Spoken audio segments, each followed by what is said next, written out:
Hello friends, welcome back to my YouTube channel the SAP study. हम पढ़ रहे थे राजस्थान के लोक देवताओं के बारे में, जिसमें आज हम कुछ लोक देवताओं के बारे में पढ़ते हैं। उसके बाद हमारा राजस्थान के लोक देवताओं वाला टॉपिक कंप्लीट हो जाएगा। उसके बाद हम शुरू करेंगे राजस्थान की लोक देवियां। तो अभी हम चलते हैं राजस्थान के लोक देवताओं की ओर और पढ़ते हैं उनके बारे में।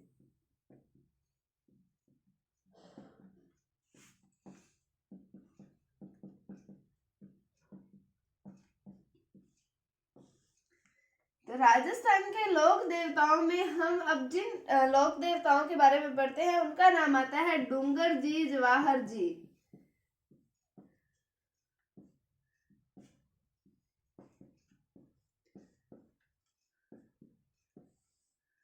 अब आप कहोगे कि पहले तो मैंने आपको सारे सिंगल सिंगल बताए, अब ये डबल कैसे? इनकी जो पूजा की जाती है लोक देवता के रूप में, तो ये चाचा थे और ये इनके भतीजे थे, यानी कि डूंगर जी के भतीजे कौन से हैं? जवाहर जी। तो इन दोनों को एक साथ ही पढ़ा जाता है, इनकी पूजा भी एक साथ ही की जाती है, इन्हें एक ही लोक देवता के रूप में माना जाता है। तो हम अगर बात करें तो ये है शेखावाटी क्षेत्र के लोक देवता। ये शेखावाटी क्षेत्र के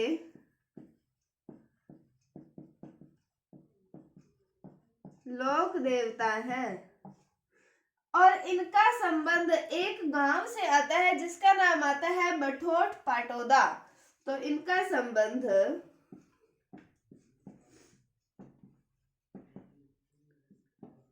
बठोट पाटोदा गांव से है। कौन से गांव से है? बठोट पाटोदा गांव से है। अब इनकी एक खास बात आती है कि ये अमीरों को लूटते थे और उनका जो धन होता था वो गरीबों में बांट देते थे। तो ये इनकी एक स्पेशलिटी हम कह सकते हैं है कि ये अमीरों को लूटकर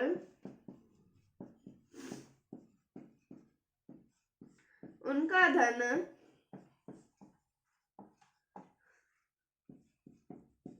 गरीबों में बांट देते थे।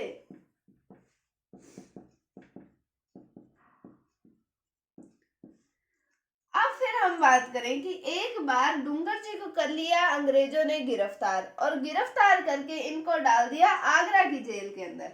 फिर अब जवाहर जी जो इनके भतीजे हैं वो सोच में पड़े कि अब चाचा जी को तो पुलिस पकड़ के ले गई, अब इनको कैसे छुड़ाया जाए। ये जाते हैं अपने दो सहयोगी आते हैं जिनके नाम आते हैं हमारे पास कर्णा मीना और लोठिया जाट। तो उनके पास ये जाते हैं मदद के लिए। ये इनके प्रमुख सहयोगी आते हैं, इनका नाम भी याद रखिएगा, कर्णा मीना और लोठिया जाट। फिर ये जाते हैं उनके पास मदद के लिए कि आप मेरी मदद कीजिए, अपने चाचा जी को छुड़वाते हैं। और उनकी मदद से इन्होंने फिर डूंगर जी को रिहा करवाया था। उससे पहले हमने पढ़ा कि ये शेखावाटी क्षेत्र के लोक देवता है और इनका संबंध बठोट पाटोदा गांव से है। उसके बाद में अमीरों को लूटते थे और उनका धन जो होता था वो गरीबों में बांट देते थे।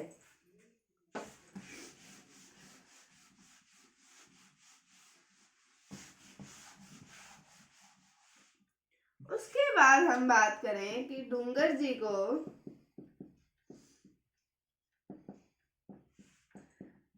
अंग्रेजों ने गिरफ्तार कर लिया और आगरा जेल में बंद कर दिया। और इन्हें कहां पर रखा? आगरा की जेल में रखा। उसके बाद में जो डूंगर जी के भतीजे आते हैं, कौन? जवाहर जी। तो डूंगर जी के भतीजे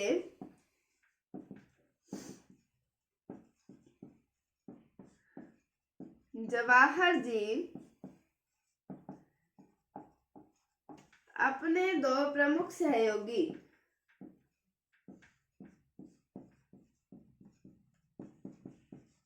कौन से आते हैं? एक तो कर्णा मीना और लोठिया जाट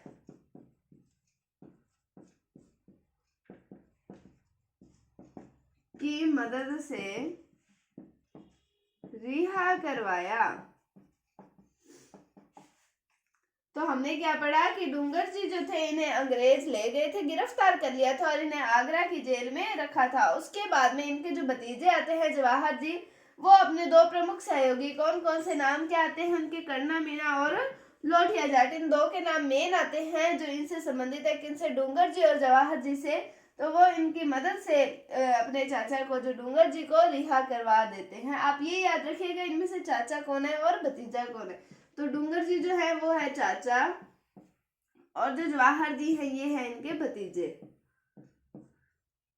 तो अब हम आगे देखते हैं।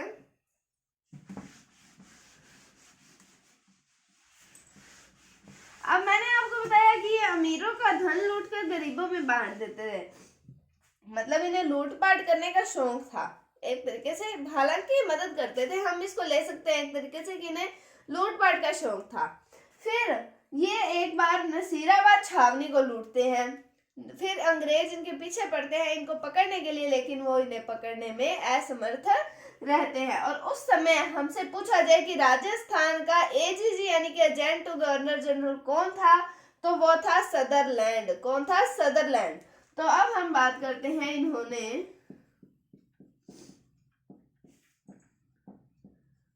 नसीराबाद छावनी को लूटा।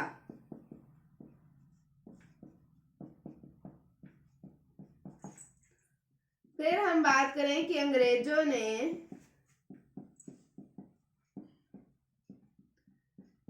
इन्हें पकड़ने की कोशिश की,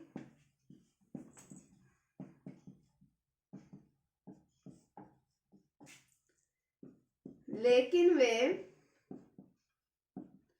असफल रहे। और उस समय राजस्थान का एजीजी यानी कि एजेंट टू गवर्नर जनरल कौन था? सदरलैंड। तो कौन सी छावनी को लूटा? डूंगर जी और जवाहर जी ने नसीराबाद छावनी को लूटा। फिर अंग्रेजों ने इन्हें पकड़ने की कोशिश की लेकिन पकड़ नहीं पाए। और उस समय राजस्थान का एजीजी यानी कि एजेंट टू गवर्नर जनरल कौन था? वो था सदरलैंड। तो ये था डूंगर जी और जवाहर जी के बारे में। बड़ी इंटरेस्टिंग कहानी है इनकी भी। तो हमने बात की कि शेखावाटी क्षेत्र के लोक देवता हैं। फिर इनका संबंध जो आता है वो बठोट पाटोदा गांव से इनका संबंध आता है। फिर हमने पढ़ा कि इन्होंने जो अमीरों का धन लूटते थे उसको बांट देते थे गरीबों के अंदर। उसके बाद में एक बार डूंगर जी को कर लिया गिरफ्तार अंग्रेजों ने और आगरा की जेल में बंद कर दिया। फिर जवाहर जी अपने दो सहयोगियों की मदद, कौन से? कर्णा मीना और लोठिया जाट, इनकी मदद से इनको छुड़वाते हैं, इनको रिहा करवाते हैं। फिर इन्होंने नसीराबाद छावनी को लूटा और पुलिस ने यानी कि अंग्रेज प्रशासन ने इन्हें पकड़ने की बहुत कोशिश की लेकिन वे असफल रहे। और उस समय राजस्थान का एजेंट टू गवर्नर जनरल यानी कि एजीजी कौन था? सदरलैंड था। अब हम आगे के जो लोक देवता आते हैं वीर कल्ला जी, उनकी बात करते हैं।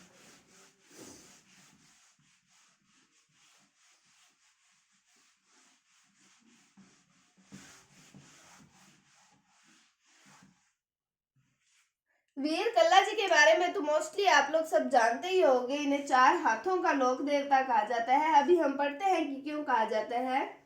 तो बात करते हैं वीर कल्ला जी।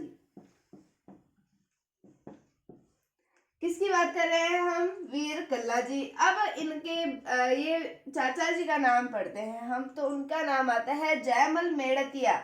उनके भतीजे थे कौन? वीर कल्ला जी। तो ये जयमल मेड़तिया के भतीजे थे। अब बात आती है कि इन्हें चार हाथों का लोक देवता कहा जाता है। क्यों कहा जाता है? कि इन्होंने जयमल जी को अपने कंधों पर बिठाकर युद्ध किया था। तो मतलब दो हाथ इनके हो गए और दो हाथ इनके कंधों पर बैठे जयमल जी के हाथ हो गए, इसलिए इन्हें कहा जाता है चार हाथों का लोक देवता। तो इन्होंने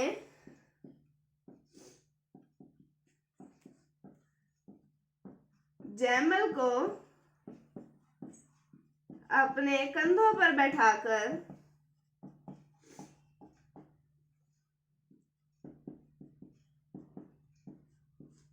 मुगल सेना से युद्ध किया था।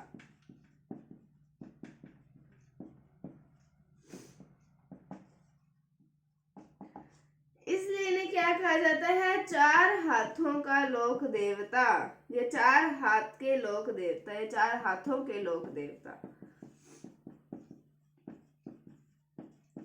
मोस्ट इंपॉर्टेंट बात आती है, किसे कहा जाता है 4 हाथों के लोक देवता, तो वो कहा जाता है वीर कल्ला जी को। उसके बाद हम बात करें कि इन्हें शेषनाग का अवतार माना जाता है।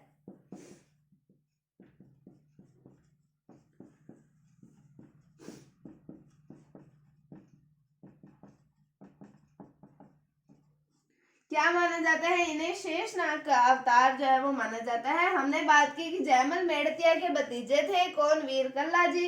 फिर जयमल जी को इन्होंने अपने कंधों पर बिठाकर मुगल सेना के साथ युद्ध किया था, बड़े ही पराक्रम के साथ इन्होंने युद्ध किया था, इसलिए इन्हें कहा जाता है 4 हाथों के लोक देवता, और इन्हें शेषनाग का अवतार भी माना जाता है। आगे हम बात करते हैं इनकी वीर कल्ला जी की।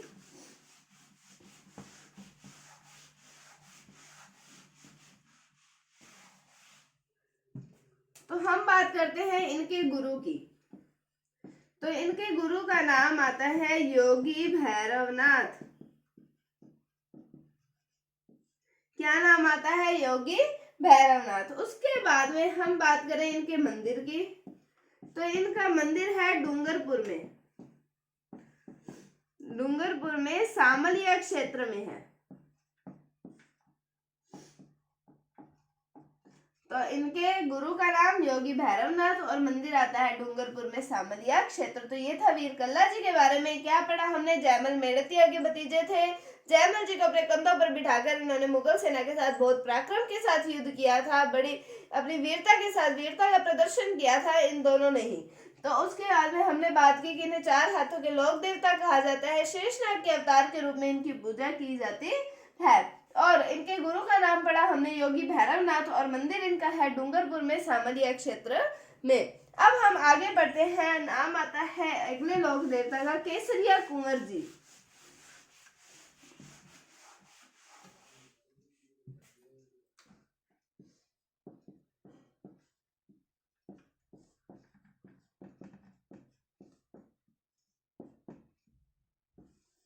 तो हमने जब गोगा जी के बारे में पढ़ा था, आप सभी को याद ही होगा, हमने उसमें गोगा राखड़ी वगैरह 9 गांठ वाली राखी होती थी उसके बारे में पढ़ा था, और गोगा जी के बारे में बहुत कुछ पढ़ा हमने।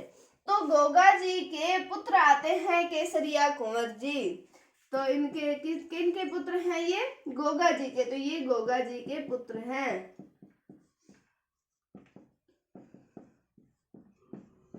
कौन है, केसरिया कुंवर जी। फिर उसके बाद में हम बात करें इनके मंदिर की, तो इनका मंदिर है चूरू में, और यहाँ पर जो सांप का जहर होता है उसे मुंह से चूस कर निकाला जाता है।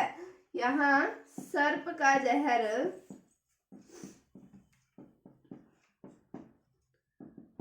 मुंह से चूस कर निकाला जाता है।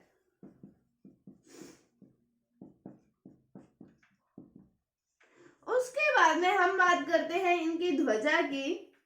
तो इनकी ध्वजा का रंग आता है सफेद। तो सफेद रंग की होती है इनकी ध्वजा। तो ये था केसरिया कुंवर जी के बारे में। क्या पढ़ा हमने, गोगा जी के पुत्र हैं, इनका मंदिर बना हुआ है चूरू में, और यहाँ पर सर्प का जो जहर यानी कि सांप का जो जहर होता है उसे मुंह से चूस कर निकाला जाता है। और इनकी ध्वजा का हमने पढ़ा कि सफेद रंग की इनकी ध्वजा होती है। तो आज हमने पढ़ा डूंगर जी जवाहर जी के बारे में, वीर कल्ला जी के बारे में, और केसरिया कुंवर जी के बारे में। तो यहाँ पर हमारा राजस्थान के लोक देवता यानी कि राजस्थान की कला और संस्कृति का पहला टॉपिक राजस्थान के लोक देवता कंप्लीट होता है। कल हम शुरू करेंगे राजस्थान के लोक देवियों के बारे में। उम्मीद है आपको टॉपिक समझ आया होगा। अगर आपको इसमें कोई भी डाउट है तो आप कमेंट सेक्शन में पूछ सकते हैं। अगर आपको वीडियो थोड़ी सी भी अच्छी लगी है तो इसे लाइक कीजिए, शेयर कीजिए, और चैनल पर नए हैं तो इसे सब्सक्राइब जरूर कीजिए। Thank you, thanks for watching, bye bye.